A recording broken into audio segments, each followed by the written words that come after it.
So hey guys, what's up? I hope सब बढ़िया मजे में। This is Rajan, welcome back to the channel Asif vlogs. तो ये जो वीडियो होने वाला है ये काफी इंफॉर्मेटिव होने वाला है। तो जैसा कि मैंने अपने लास्ट वीडियोस में बताया था कि मैं अपने नोएडा टू ले एंड ले टू नोएडा तक की जो मेरी राइड रही है उसका पूरा एक रिव्यू दूंगा, जिसमें कि मैं आपको सारे डिटेल्स बताऊंगा कि उसमें मेरा कितना खर्चा हुआ, मैंने कितने स्टेज लिए, कहाँ पे क्या खाया और कैसे क्या हुआ, जो मतलब सारी ऑल ओवर डिटेल्स तो वो हम इस वीडियो में कवर करने वाले हैं। तो आज का ये वीडियो उसी टॉपिक पर है, तो टाइम वेस्ट ना करते हुए हम फटाफट शुरू करते हैं। और सारी डिटेल्स मेरे फोन में है और मैंने सब कुछ नोट किया हुआ है अभी तक। और ये जो सारी डिटेल्स है ना, बेसिकली फर्स्ट टाइमर्स के लिए ज्यादा इंपॉर्टेंट है, बिकॉज फर्स्ट टाइम अगर आप मनाली जा रहे हो, ले जा रहे हो अपने नोएडा दिल्ली से, तो आपको ये वीडियो काफी ज्यादा हेल्प करेगा। बिकॉज मैं भी फर्स्ट टाइम गया था और मैंने ये सारी चीजें नोटिस की है, तो फिर वो मैंने सारा नोट डाउन कर लिया है। तो वीडियो स्किप मत करना और ध्यान से देखना, ओके।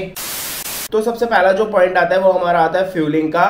और फ्यूलिंग डिपेंड करती है एक तो आपके राइडिंग स्टाइल पे, दूसरा आपकी बाइक पे, आप कितने सीसी की बाइक ले जा रहे हो। मेरी जो बाइक है वो 300 सीसी की है, जैसा कि आप सबको पता होगा, जावा 42 2.1। तो उसमें जो मेरा टोटल फ्यूल लगा है वो लगा है 4242, मतलब कि 4242 रुपए का, जिसमें कि मैंने सबसे पहले फ्यूलिंग कराई 1048, उसके बाद 950, उसके बाद 700, उसके बाद 765 और उसके बाद 779। मतलब ये मेरा पूरा नोएडा से लेकर ले तक का और ले से लेकर नोएडा तक का जो फ्यूलिंग हुआ है उसका डेटा है। एवरेज वगैरह मैं कभी भी कैलकुलेट नहीं करता कि बाइक ने कितना एवरेज दिया, क्या दिया, तो आप नोट करते रहना, बाकी स्क्रीन पे भी आ जाएगी सारी डिटेल्स। तो ये तो फ्यूलिंग का हो गया। अब शुरू करते हैं। जब मैं घर से निकला था तो मैंने पहले ब्रेकफास्ट किया था अमनीक सुखदेव में, ठीक है। तो वहां पे मैंने 273 रुपीज का ब्रेकफास्ट किया था। उसके बाद मैंने लंच किया था बीच रास्ते में, जो कि मैंने सिर्फ 230 रुपीज का किया था। तो ये दो ब्रेक्स लेने के बाद मैं पहुंचा था सुंदर नगर,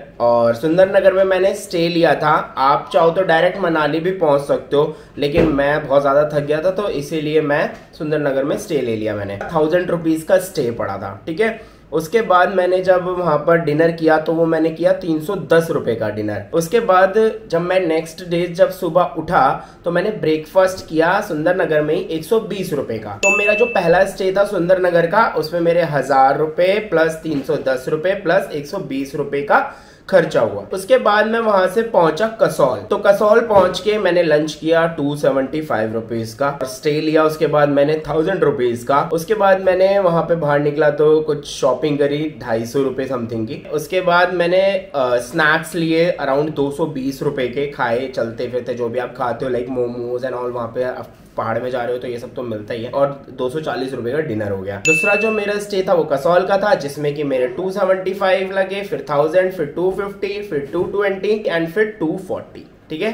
तो इसका टोटल भी स्क्रीन पे आ रहा होगा। उसके बाद जब मैं सुबह कसौल से निकला तो सुबह कसौल में मैंने ब्रेकफास्ट नहीं किया था, बिकॉज मेरी बाइक खराब थी तो मुझे जल्दी से जल्दी पहुंचना था उसको ठीक कराने के लिए। आप लोगों ने मेरे वीडियोस देखे होंगे तो आप सबको पता होगा मेरे साथ क्या हुआ था वहां पे। अगर नहीं भी देखे होंगे तो भाई जाके देखना, नोएडा टू मनाली की सीरीज ना बहुत अच्छी है। तो कसौल से मैं सीधा पहुंचा कुल्लू बाइक ठीक कराने के लिए। वहां पे मैंने जाके 180 रुपए का लंच किया, 60 रुपए के स्नैक्स वगैरह खाए, और बाइक का जो पार्ट पड़ा था वो मुझे पड़ा था 800 रुपए का। बाइक का पार्ट मैं इसमें वैसे इंक्लूड नहीं कर रहा हूँ, फिर भी मैं बता रहा हूँ बिकॉज राइड पे कुछ नहीं पता, आपके साथ कुछ भी हो सकता है, इससे ज्यादा खर्चा भी हो सकता है आपके, और ना भी हो, बहुत अच्छी बात है। मैं बस इसलिए बता रहा हूँ बिकॉज मेरा ऑल ओवर खर्चा कितना हुआ है ये सब आपको पता चल जाए। तो कुल्लू से बाइक ठीक कराने के बाद मैं पहुंचा मनाली। तो मनाली में लिया हमने अपना थर्ड स्टे, जो कि हमें पड़ा 1200 रुपए का। उसके बाद मॉल रोड पे जाके स्नैक्स वगैरह खाए, वो पड़े 300 रुपए के, और कुछ शॉपिंग वगैरह करी 150 रुपए की, और पार्किंग के 50 रुपए। डिनर हमने नहीं किया था बिकॉज पेट भर गया था स्नैक्स में ही। तो उसके बाद सुबह उठ के 120 रुपए का ब्रेकफास्ट किया। तो मनाली में जो हमारा ऑल ओवर खर्चा आया है वो आया 1200 प्लस 300 प्लस 150 प्लस 50 प्लस 120। फिर मनाली से निकलने के बाद मैं पहुंचा हूं सरचू, और सरचू में स्टे लिया हमने अपने कैंप में। तो सरचू पहुंचने तक हमने स्नैक्स लिए थे जो कि हमें पड़े थे 240 रुपए के। उसके बाद हम जब कैंप में पहुंचे तो 2000 रुपए का हमें कैंप में पड़ा था। अब ये वैरी करता है कि टाइम के हिसाब से, हमें 2000 रुपए का मिला।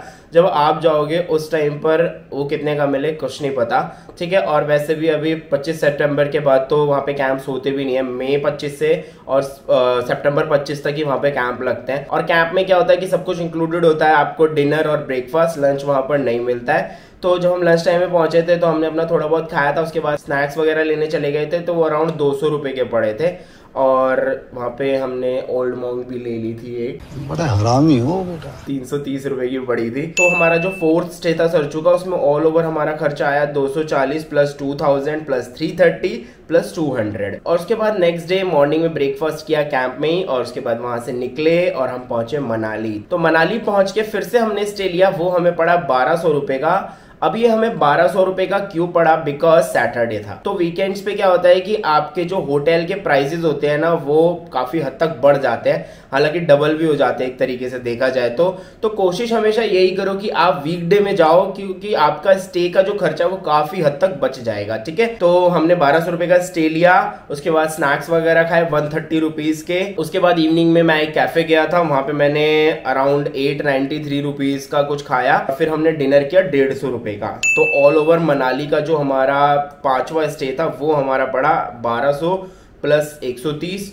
Plus 893 plus 150। नेक्स्ट मॉर्निंग जब हम मनाली से नोएडा के लिए निकले तो मैंने पहले ब्रेकफास्ट किया, जो कि मुझे पड़ा अराउंड 160 रुपीज का। उसके बाद मैंने पैराग्लाइडिंग करी थी, वो मुझे पड़ी थी 3000 रुपीज की। 2500 रुपए की पैराग्लाइडिंग थी और 500 रुपए वहां पर वो जो हमारा पायलट था पैराग्लाइडिंग वाला, उसने लिए थे थोड़ा सा एडवेंचर थ्रिल कराने के लिए। हालांकि उसने कुछ ऐसा खास कराया नहीं था, सिर्फ एक 360 कराया था और कुछ था नहीं, तो बाकी वो अपने हिसाब से आप देख लेना। और उसके बाद घर आते टाइम मैंने डिनर किया था रात को अराउंड 10-11 बजे, तो वो हमें पड़ा था 400 रुपए का। तो रिटर्न आते टाइम 3000 की पैराग्लाइडिंग, उसके बाद 160, उसके बाद 400। तो ऑल ओवर ये खर्चा हुआ है मेरा नोएडा टू ले टू नोएडा तक का पूरा, जिसमें कि मैंने 5 स्टेज भी लिए हैं, काफी कुछ खाया भी और पिया भी। तो आप इजीली कैलकुलेट कर सकते हो कि आपका खर्चा कितना आने वाला है अगर आप फर्स्ट टाइम राइड करके नोएडा टू ले टू मनाली कर रहे हो। तो मेरा जो खर्चा पड़ा ऑल अराउंड 20,000 समथिंग पड़ा, जो कि काफी हद तक अच्छा है, जिसमें कि आप 5 स्टेज ले रहे हो, खा भी रहे हो, पी भी रहे हो, सब कुछ कर रहे हो, पैराग्लाइडिंग भी कर ली। तो आप खुद सोच सकते हो कि मैंने किस तरीके से अपना पूरा राइड प्लान किया होगा। हालांकि एज सच कोई प्लानिंग नहीं की थी, लेकिन मैं बताता हूँ, देखो मेरा मेन पर्सपेक्टिव क्या रहता है जब मैं राइड पे जाता हूँ।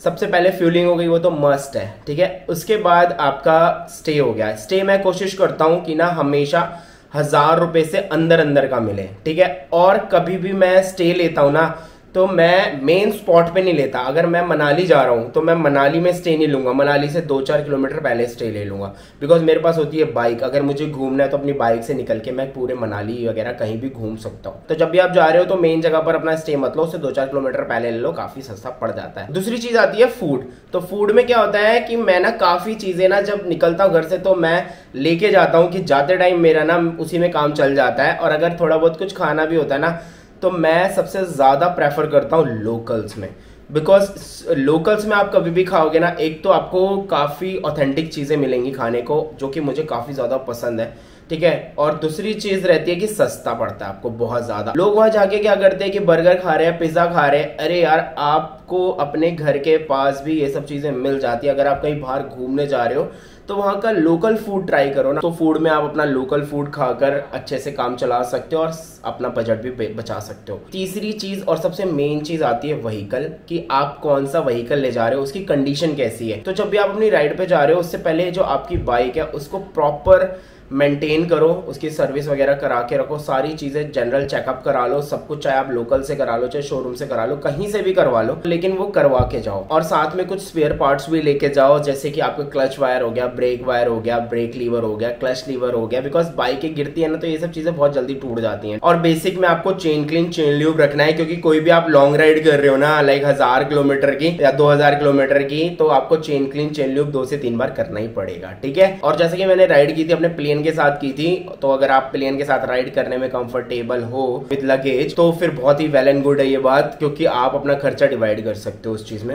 नहीं तो सोलो में भी ऐसी 20,000 कोई बड़ी चीज नहीं है जिसमें कि आप 5 दिन का स्टे और घूम फिर के आ रहे हो पूरा शौक करके। तो इस वीडियो में मैंने मोस्टली सारी चीजें कवर कर ही दी हैं, और अगर कुछ रह भी गया हो ना तो प्लीज कमेंट कर देना, तो मैं उसमें रिप्लाई करके आपको बता दूंगा। आई होप आपको ये वीडियो अच्छी लगी होगी और कुछ इन्फॉर्मेशन मिली होगी। अच्छी लगी हो तो पता है आपको क्या करना है, लाइक करना है, दूसरा कमेंट करके बताना है, तीसरा अपने फ्रेंड्स के साथ शेयर करना है, और जो सब्सक्राइब नहीं किया है वो सब्सक्राइब भी कर देना। ओके, टिल देन मिलते हैं नई वीडियो के साथ। Thank you so much for watching, stay tuned, bye.